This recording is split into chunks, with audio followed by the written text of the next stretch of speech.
Well, Billy, first of all, let's talk about all these wins in 95. I mean, 15 wins so far. That's an incredible streak. What do you attribute your success to this year? I think a lot of it has to do with the team. You know, John Lawson and my mechanics, Keith Coons and Maury Gordon, just do a tremendous job with the car. We've got a great combination with a Stealth chassis and a Garrity engine, and you know, it's just been a combination that's just been real good for us this year.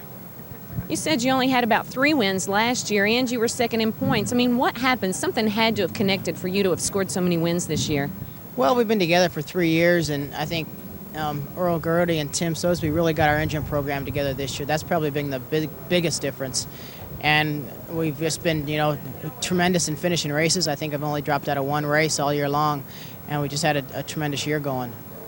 How would you rate the level of competition in this series? I think the USAC West Coast is, you know, just as tough as any midget series around, especially right here at the end of the year. You've got a lot of the national guys out here. You know, we got Kevin Doty out here running with us today, and you know, it's really tough right now. There's a lot of good guys, and even just the regular guys from California are always tough. You know, whenever anybody comes out here, all of our guys are always up front, so I think it's a real tough series.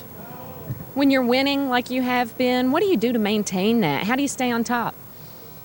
We just have to, you know, concentrate and try to keep our enthusiasm up every weekend. And you know, it's been a great year for us, and you know, we all like to win. From the car owner to the mechanics, all of us like to win. So that's why we're here, and that's what we try to keep doing. At this point, after so much success, do you start looking ahead and saying, okay, what comes next?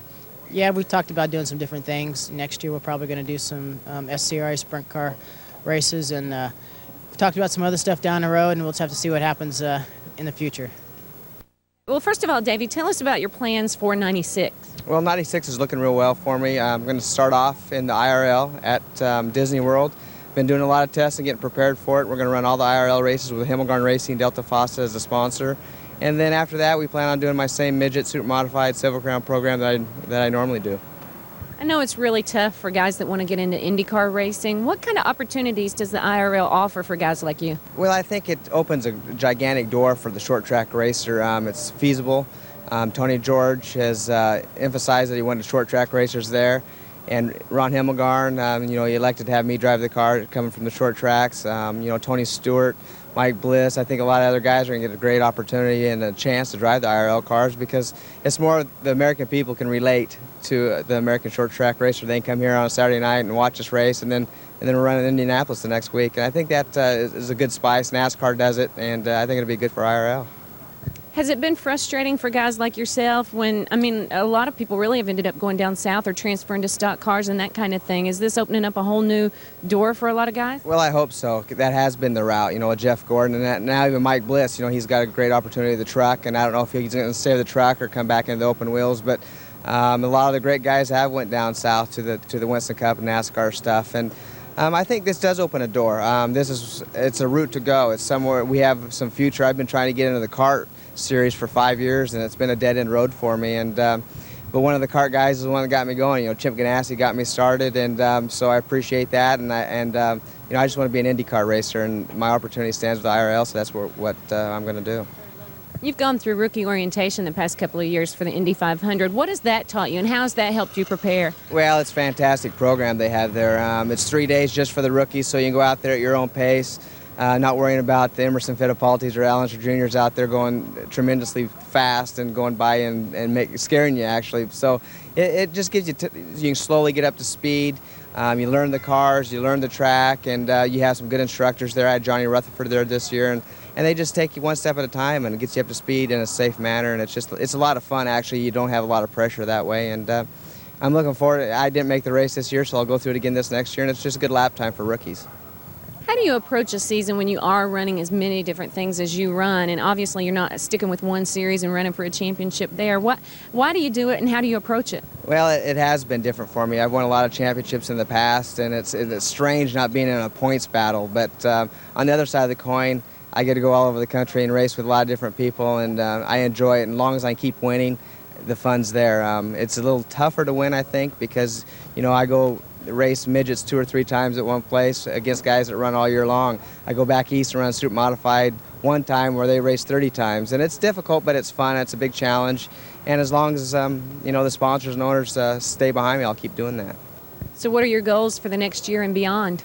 Next year, my efforts are definitely in the IRL and the IndyCar deal, and beyond that, I just want to learn how to be a winner in the IRL. I would like to win an IndyCar race, and that's where, I'm focused on that right now, and I have some opportunity for a NASH truck as well. So between the NASH truck and the IRL next year, I'm going to spend a lot of my time in those two series, I hope. How feasible do you think the IRL is? Is this something you think is going to go?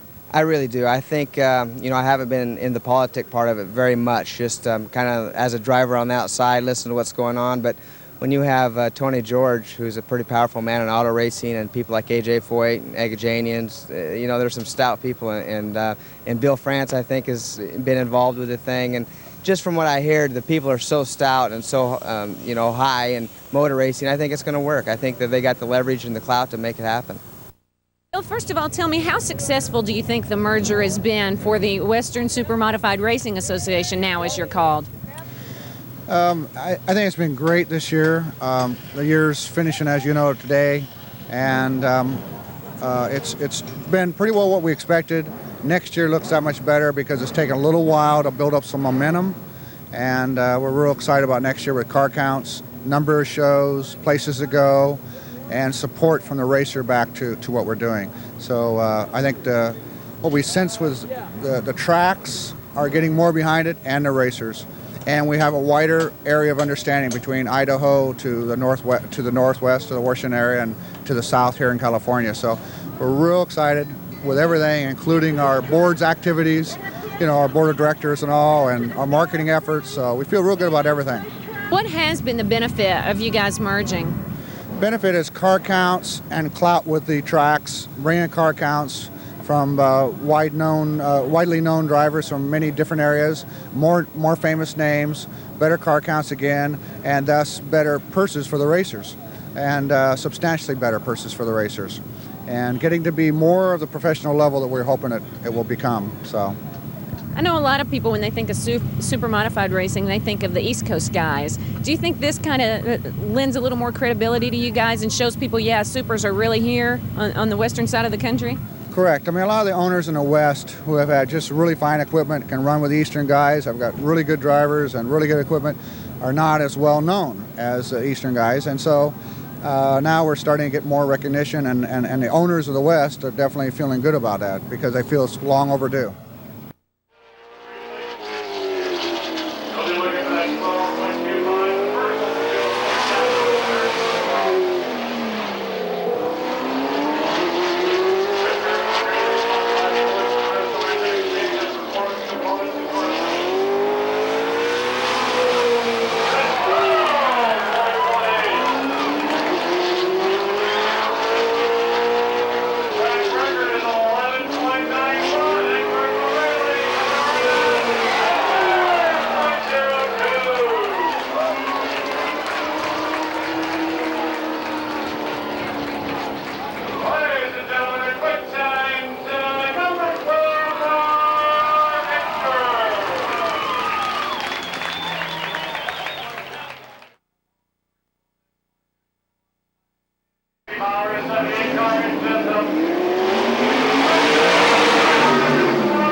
The fast qualifier with 12.02 is the winner of the first trophy dash from Reedley, North Carolina's Power Ginsburg.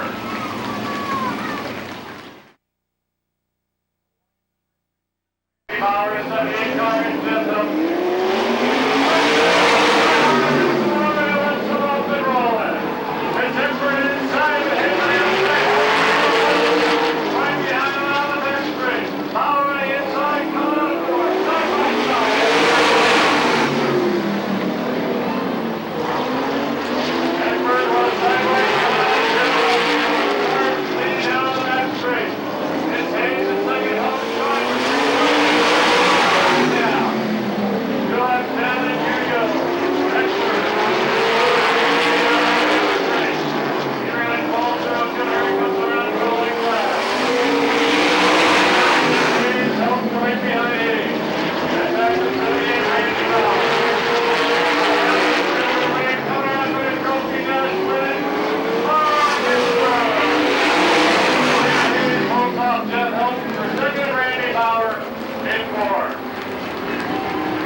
is the winner of the first trophy dash. Referee lead, North Carolina's Paul Ginsburg.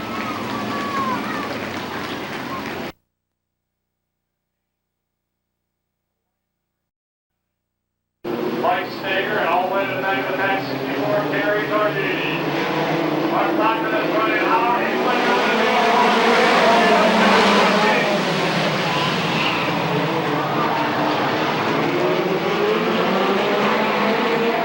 Oh, we're out and running from the Midgets, ladies and gentlemen. Race will line it back up with number 5, John Sarna on the pole. Right behind him, number 1, Troy Regier. Alongside is number 11, Marcus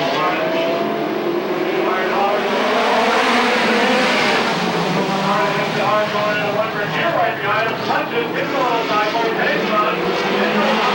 Now on the inside. Number 9, Davey Hamilton on the high side of Nichols. By coming around on the front of the lead, John Sarna. Second, Nichols in third, Hamilton in fourth. Oh, Brian Westler. The roll line goes on and by. Ohio score.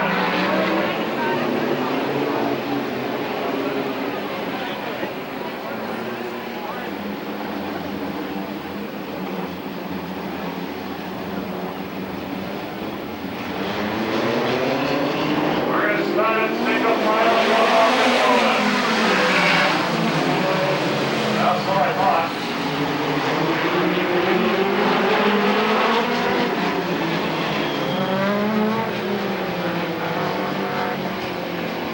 Does that distract you? Like if I 13 cars. We're down at 9. We disqualify the field. Here we go with 1 down and 9 to go. Right out, we'll look over. One here behind the number 1. Chad Nichols, number 32, on the inside over here. Coming out of 2. Side by side. Start over here. Aaron Nichols. Back to number 11. Mark the ball on in 20. Mark the ball coming on the inside of number 32, Chad Nichols. Here, Donald Sarna. Sarna coming back on the inside of Nichols. Went by in 2. Nichols number 32.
Number 34, Danny Coker hung on for 6 points. That'll get him to the main event.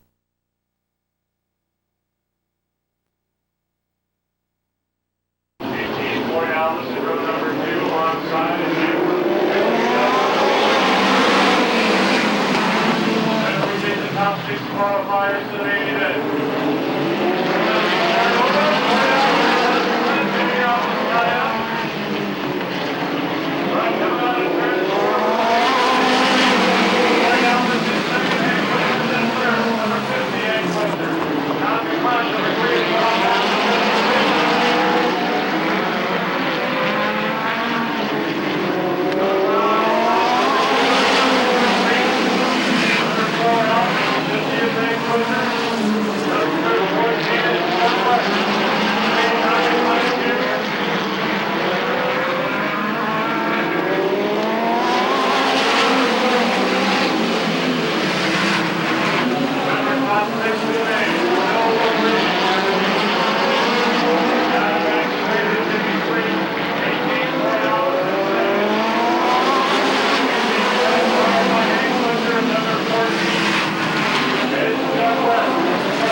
All-time midget career wins leader number 3, Sleepy Trip, inside row number 2. 45, Dennis Kitt, and the team are all the higher hug midget. Go back to number 18, that's Floyd Alvis. Alongside number 5, John Sarna, 94, Ken Malika. Number 7, Greg Haynes. Slide in that 01 car, Joey China. There we go, number 3 right here.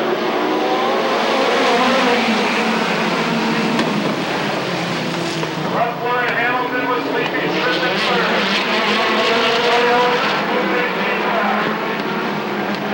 We're going to bring it down, bring it down.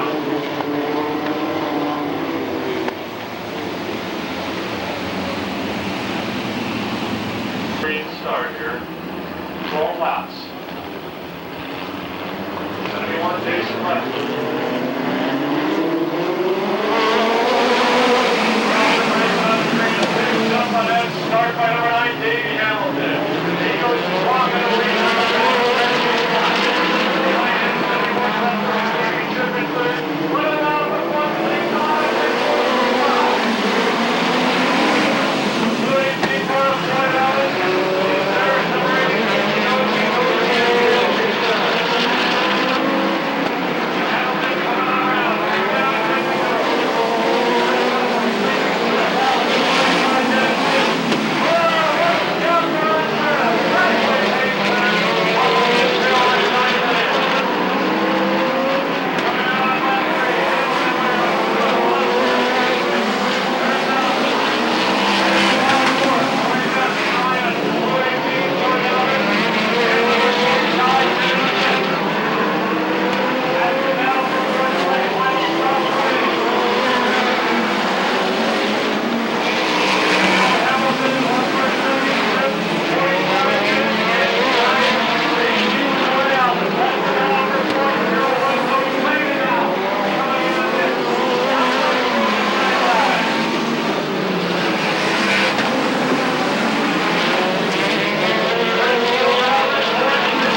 I present to you the 1995 USAC BCRA Midgets, the Son of the Madera Speedway race.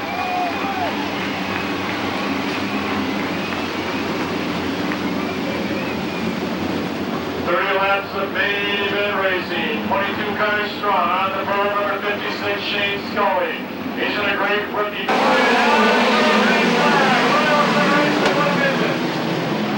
Smoke coming out of this guy. Ready to go.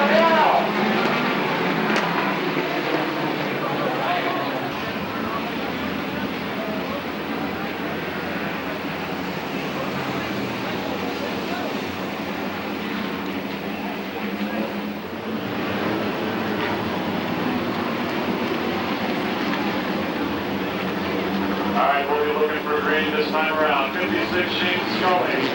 Outside hit 15, Bill Luke.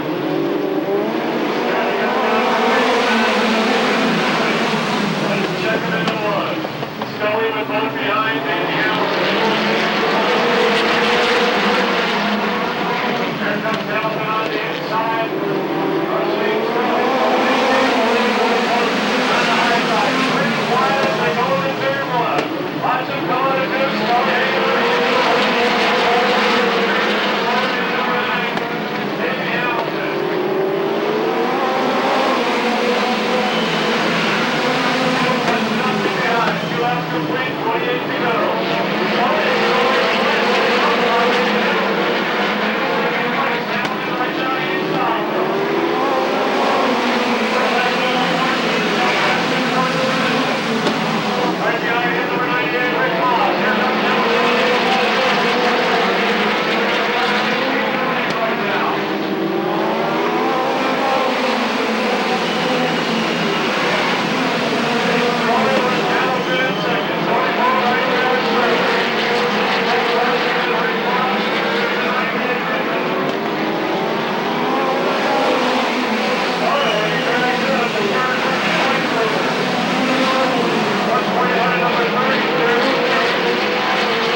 Points champion this year, ladies and gentlemen, with 15 main wins this year, Billy.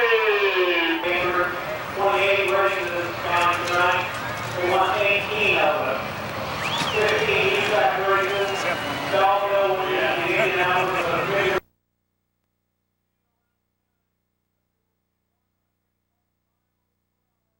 From the 1995 Super Modifieds.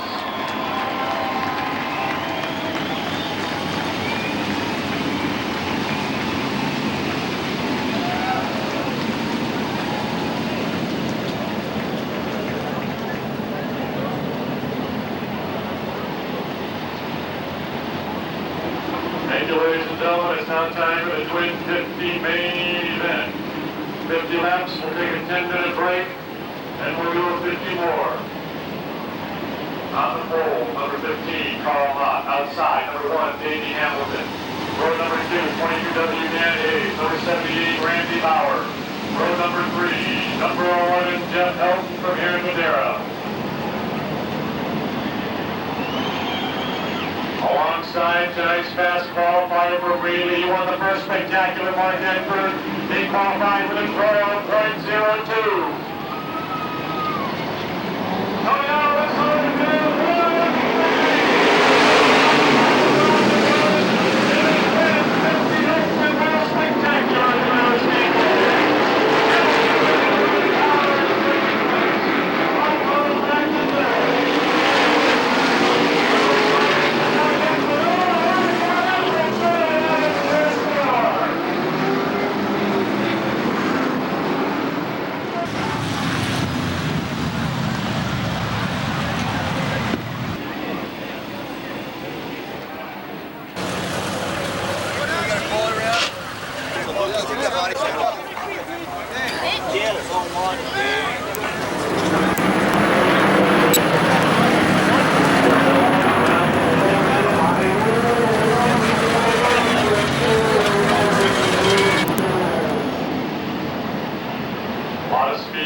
first 5 rows, from 28 Arts to Maggie's all the way up to Carl Mott.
I just talked to Randy Bauer. They're working on the 78 car to make it work a little better. He's having a few problems getting it hooked up. He says it appears to him that Mr. Eckberg's the man to beat, and I'd have to agree with that.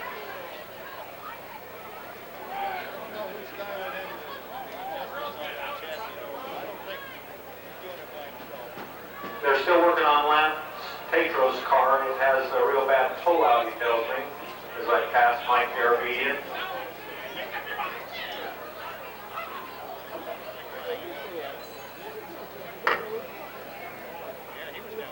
Ladies and gentlemen, here we go. It's time for the green flag for the second half of the Twin 50 for the Supermodifieds. Numbers going, Mark Eckberg, Emerson Strong.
night, you won the trophy dash, then came out and dominated the feature. How'd you do it? Well, we did everything as we planned, and my plan was to start where we started and be in the lead as soon as possible, and that way I could just turn the laps. Looked like Davey in the first couple of laps had things pretty well handled. Did you think you were going to have a hard time getting around him or not? I didn't think I was going to have a hard time with anybody. Not tonight. Talk to me about traffic. How tough was it out there?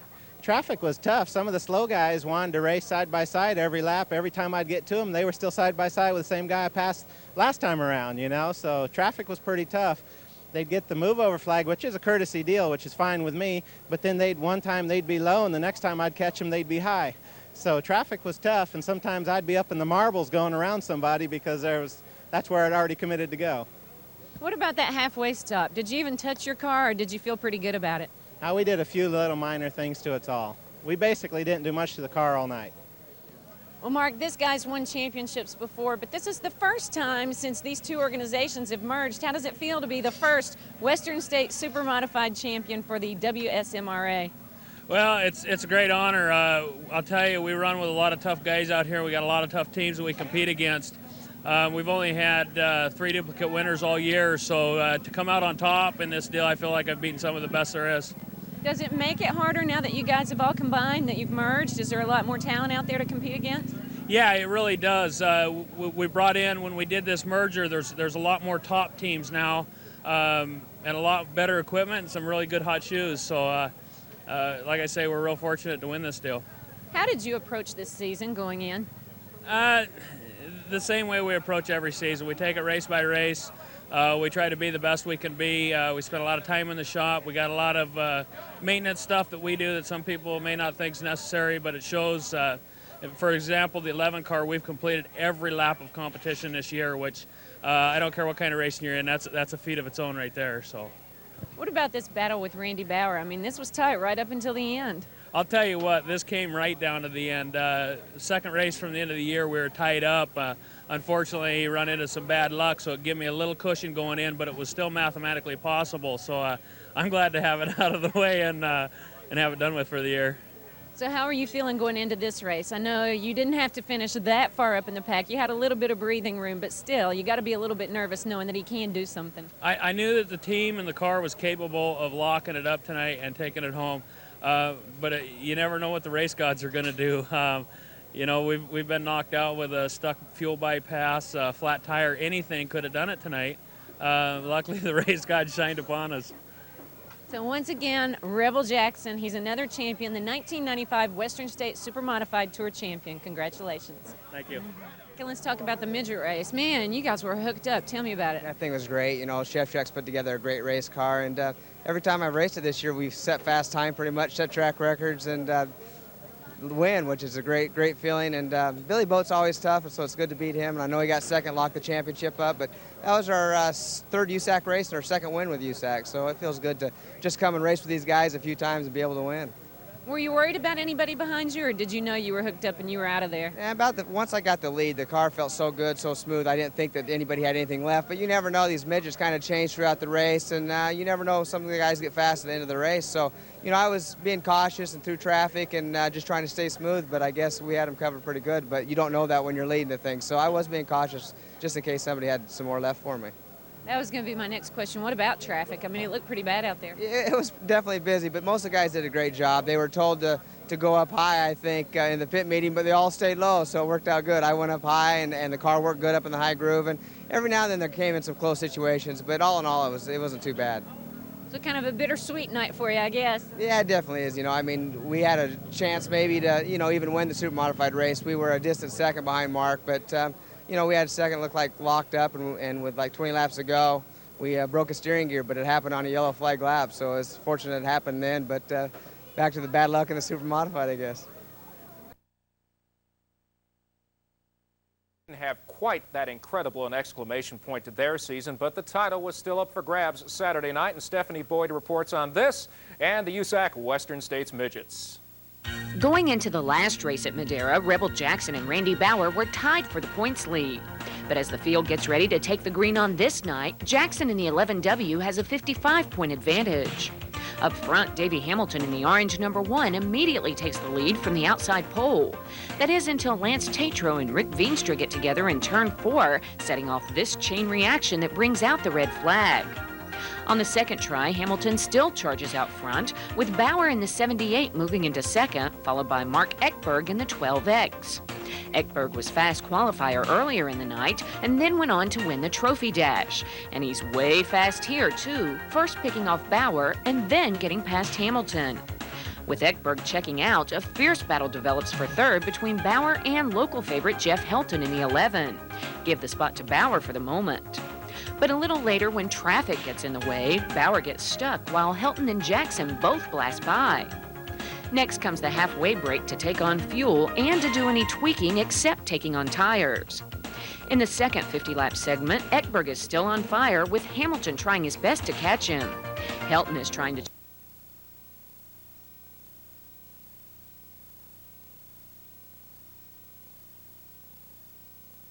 Hamilton's car breaks, and he watches the remaining 20 laps from the sidelines. In the final circuits, Ekberg, Jackson, and Jackson's car owner Dan Hayes in the 22W are the only cars on the lead lap. Bauer is a lap down in fourth, but by this time, Jackson already has the title sewn up. So for the last couple of laps, they all just settle in behind Ekberg, who's been totally hooked up all night and cruises on to make it 2 on the year at Madera. Jackson, Hayes, and Bauer keep it in that order, with Art Cervantes rounding out the top 5. In the final point standings, Jackson claims the 1995 title with a 74-point margin over Bauer. Helton, Hayes, and Brian McLeese are next. And in the USAC Western States feature at Madera, Hamilton had a much better night than his Supermodified showing. He dominated from lap 6 on to beat Billy Boat to the checkers, while Boat clinched the 1995 Western States title with 4 races still left on the year. For On Pit Road Final Edition, I'm Stephanie Boyd. Now we'll have full race highlights of that Western States midget race this week on our preview show. Stephanie talked with the Supermod winner moments after the event. Well, Mark, I'm here with another Mark, and a very happy Mark, I might add, too. Wow, this was your night. You won the trophy dash, then came out and dominated the feature. How'd you do it? Well, we did everything as we planned, and my plan was to start where we started and be in the lead as soon as possible, and that way I could just turn the laps. Looked like Davey in the first couple of laps had things pretty well handled. Did you think you were going to have a hard time getting around him or not? I didn't think I was going to have a hard time with anybody. Not tonight. Talk to me about traffic. How tough was it out there? Traffic was tough. Some of the slow guys wanted to race side by side every lap. Every time I'd get to them, they were still side by side with the same guy I passed last time around, you know, so traffic was pretty tough. They'd get the move over flag, which is a courtesy deal, which is fine with me, but then one time they'd be low, and the next time I'd catch them, they'd be high. So traffic was tough, and sometimes I'd be up in the marbles going around somebody because that's where I'd already committed to go. What about that halfway stop? Did you even touch your car, or did you feel pretty good about it? We did a few little minor things to it all. We basically didn't do much to the car all night. California, where the Western States Midgets and the Western States Supermodifieds did battle. Now, we didn't have time for the midget action then, but we do now. 22 cars start the 30-lap USAC and BCRA main event, but several of them wind up parked for the night after getting caught up in a turn 1 melee on lap 1. Among the casualties, Tom DuPont in the white number 3 and Sleepy Trip in the black 3. So it's back to the drawing board, and this time it's a clean start, with pole sitter Shane Scully in the 56 taking the lead. Behind him, the battle is for second between Davey Hamilton, who's in the 9X, and series hot shoe Billy Boat, who's already scored an incredible 15 wins this season. The two drivers trade the spot for a lap or two, with Hamilton eventually holding on to it. With Boat behind him, it doesn't take long for Hamilton to zero in on the leader. He pulls alongside, they battle that way, but the 9X finally edges ahead for the point, having a much better run than in his Super. That leaves Scully to try and hold off Boat. He gives it his best shot, but can't do it and drops down yet another spot. The rest of the race, Scully is just trying to hang on, while drivers like Robbie Flock keep dropping him out of the top 5. Meanwhile, up front, Hamilton is working traffic like a charm and easily goes on to score his second straight midget win at Madera.